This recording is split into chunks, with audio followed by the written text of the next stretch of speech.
आपके गांव की हैं, आपके सरोकार की हैं। तो खबरों को विस्तार के साथ दिखाएंगे सुपरफास्ट अंदाज में।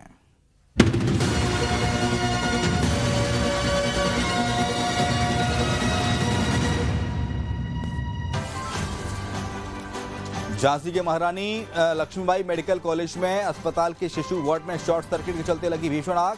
हादसे में 10 बच्चों की मौत, 40 से ज्यादा बच्चों का किया गया रेस्क्यू। सूचना पाकर मौके पर पहुंची फायर ब्रिगेड की टीम, आग पर पाया काबू। हादसे के समय NICU में कुल 54 बच्चे थे भर्ती। उत्तर प्रदेश के मुख्यमंत्री योगी आदित्यनाथ ने घायलों को सर्वोत्तम चिकित्सा सुविधा उपलब्ध कराने के निर्देश दिए।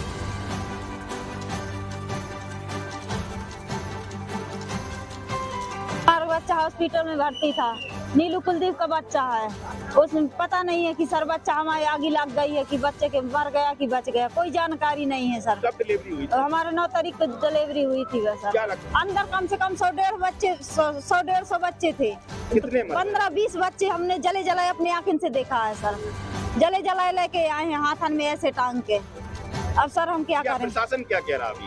अब हमें कोई जानकारी नहीं, कोई नहीं, कुछ नहीं कह रहा है। झांसी स्थित मेडिकल कॉलेज के चाइल्ड वार्ड में शुक्रवार 13 आग लग गई और 10 बच्चों की दर्दनाक मौत हुई है। झांसी अग्निकांड प्रत्यक्षदर्शी का कहना है कि एक नर्स ने ऑक्सीजन सिलेंडर के पाइप को जोड़ने के लिए माचिस की तीली जलाई और जैसे ही माचिस जली पूरे वार्ड में आग लग गई। आग लगते ही कपड़े से 3 से 4 बच्चों को लपेटकर बचाया गया। बाकी लोगों की मदद से कुछ और बच्चों को भी बचाया गया। आग लगने के बाद फायर अलार्म नहीं बजा।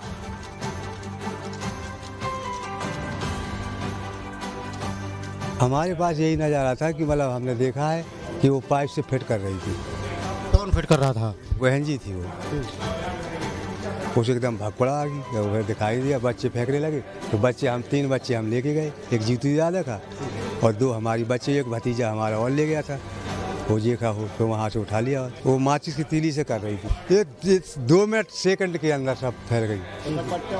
बच्चा वो डॉक्टर साहब बैठी थी, वो जो देते हैं बच्चा, उन्होंने वो डॉक्टर साहब ने बहुत बच्चा फेंकी। झांसी हादसे में पीड़ितों से मिले डिप्टी CM ब्रजेश पाठक, बोले घायलों का इलाज दिलाना पहली प्राथमिकता। शवों की पहचान के लिए होगा DNA टेस्ट। मृतक बच्चों के परिजनों को 5-5 लाख की दी जाएगी सहायता। घायलों को 50-50 हजार रुपए दिए जाएंगे। इस घटना पर PM Modi, CM Yogi Adityanath, BSP chief Mayawati और समाजवादी पार्टी के अध्यक्ष अखिलेश यादव ने भी दुख जताया है। अभी 10 बच्चों की हादसे में मृत्यु हुई है और बाकी सभी को बचा लिया गया है और सभी सुरक्षित। हाँ, बहुत ही दुखद घटना है ये। ऑक्सीजन कंसंट्रेटर से आग इस पार्किंग के कारण भड़की, ऐसा नर्सेज ने मुझे बताया जो मौके पर थी।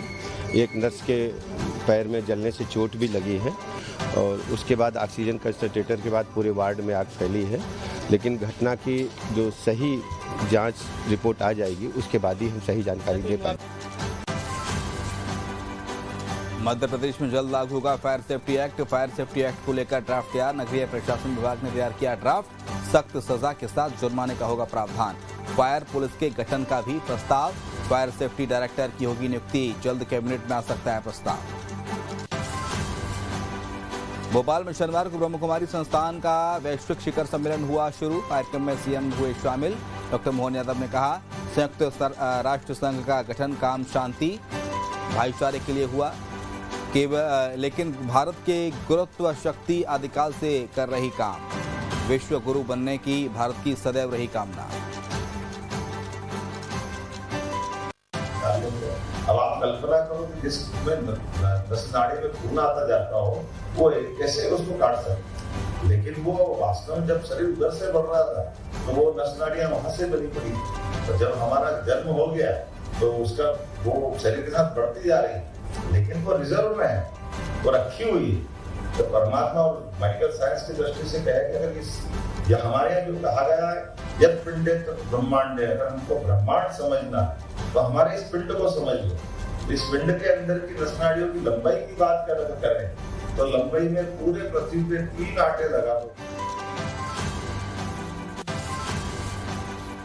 मध्य प्रदेश उपचुनाव के मतदान के बाद कांग्रेस ने एक बार फिर से संगठन मजबूती पर किया फोकस। बीजेपी ने कांग्रेस पर साधा निशाना।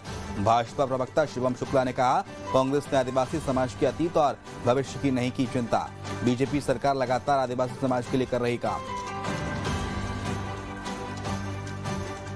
तो भारतीय जनता पार्टी तो लगातार आदिवासी कल्याण के लिए प्रतिबद्ध रही थी। कांग्रेस पार्टी आदिवासियों के वर्तमान और भविष्य की चिंता तो छोड़िए, उनके गौरवशाली और वैभवशाली अतीत तक को इतिहास की किताबों में स्थान नहीं दे पा रही थी। चाहे वह शंकर शाह रघुनाथ शाह की बात हो, रानी कमलापति की बात हो, टांटिया मामा की बात हो, अथवा धरती आबा भगवान बिरसा मुंडा का विषय हो। इन तमाम ही आदिवासी क्रांतिकारियों को इतिहास में न्यायोचित स्थान दे करके आदिवासी वर्ग के गौरवशाली अतीत को एक उनके समृद्ध भविष्य से जोड़ने का काम प्रधानमंत्री जी की सरकार ने किया है। हमारी भारतीय जनता पार्टी की डबल इंजन की सरकारें लगातार आदिवासी कल्याण के लिए प्रतिबद्ध हैं। चाहे वह उनको जल जंगल जमीन का अधिकार देने वाला पेशा कानून हो अथवा अन्य योजनाएं, लगातार हम आदिवासियों के हित के लिए कार्यरत हैं।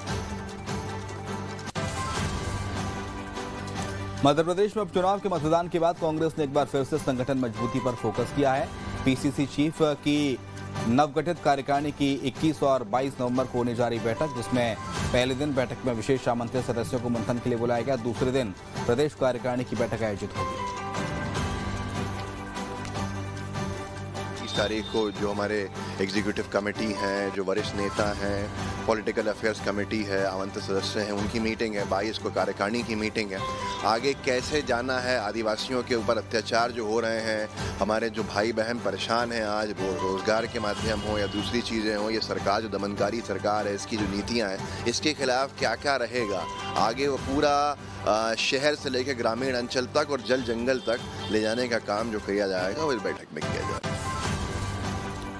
पूर्व मुख्यमंत्री कमलनाथ 3 दिवसीय दौरे पर पहुंचे छिंदवाड़ा, जहां उन्होंने कहा कि मध्य प्रदेश की विधानसभा उपचुनाव में जनता ने कांग्रेस का साथ दिया। कांग्रेस के पक्ष में आएंगे परिणाम। कमलनाथ ने भाजपा पर तंज कसा। कुछ दिन पहले ही छिंदवाड़ा में एयरपोर्ट बनाने की संभावनाओं को लेकर एयरपोर्ट अथॉरिटी ऑफ इंडिया की टीम ने किया था सर्वे। उस पर कमलनाथ ने कहा कि जगह की कमी है, कहीं और तलाशेंगे जगह। सही रिपोर्ट आ रही है और रुकते हैं 24 तारीख तक। लोग अलग अलग बात करते हैं, अंत में जनता तय करती है। देखिए कहीं और बनाना पड़ेगा या देता ये एक्सटेंड हो सकता है। केंद्रीय गृह मंत्री अमित शाह ने झारखंड का किया दौरा। केंद्रीय गृह मंत्री अमित शाह ने दुमका में की जनसभा। अमित शाह ने भाजपा के समर्थन में वोट की अपील की। शाह ने जेएमएम और इंडिया गठबंधन पर जमकर साधा निशाना। जेएमएम में रोटी बेटी और माटी सुरक्षित नहीं। 10 साल तक यूपीए की सरकार रही, 10 साल तक सोनिया मनमोहन की सरकार रही। मनमोहन सिंह प्रधानमंत्री बने। मैं आज पूछने आया हूं, राहुल बाबा हिसाब लाओ, झारखंड के लिए क्या दिया? वो हिसाब नहीं देते। मैं आपको बताता हूं, 10 साल में मनमोहन सिंह जी ने झारखंड के लिए सिर्फ 84,000 करोड़ रुपया दिया था। मोदी जी ने 3,90,000 करोड़ रुपया देने का काम नरेंद्र। झारखंड में चुनाव प्रचार के बाद केंद्रीय राज्य मंत्री तोकन साहू छत्तीसगढ़ लौटे। उन्होंने कहा कि नरेंद्र मोदी की सरकार जाति धर्म देखकर नहीं बनाती कोई योजना। सरकार की योजनाओं का सभी को मिलता है लाभ। तोकन साहू ने झारखंड मुक्ति मोर्चा और कांग्रेस पर जमकर साधा निशाना। विपक्ष पर तुष्टीकरण की राजनीति का लगाया आरोप। एक है तो सेफ है, बटेंगे तो नुकसान होगा, ये भी कह सकते हैं। तकलीफ इस बात का है कि जो झारखंड मुक्ति मोर्चा है, जो कांग्रेस पार्टी है, उनके नेता वालों को सलाम तो कहते हैं, लेकिन जय श्री राम कहने में उनके मुंह में ताले लग जाते हैं। तो ये वोट बैंक की राजनीति करने वाले हैं और वोट बैंक की राजनीति करते करते, तुष्टीकरण की राजनीति करते करते ये इतना गिर चुके हैं कि ये प्रदेश का और देश का भी नुकसान कर रहे हैं। इसलिए हमारी पार्टी ने, हमारे नेताओं ने कहा कि भाई एक होकर के इस देश के कल्याण के लिए सब लोग मतदान करें। महाराष्ट्र में वोट जिहाद के मुद्दे पर गरमाई सियासत। 2 दिन पहले ही all India personal law board के प्रवक्ता सज्जाद नोमानी ने महाविकास अघाड़ी को समर्थन देने का किया था ऐलान, जिसके बाद भाजपा इस मुद्दे को लेकर पहुंच गई चुनाव आयोग।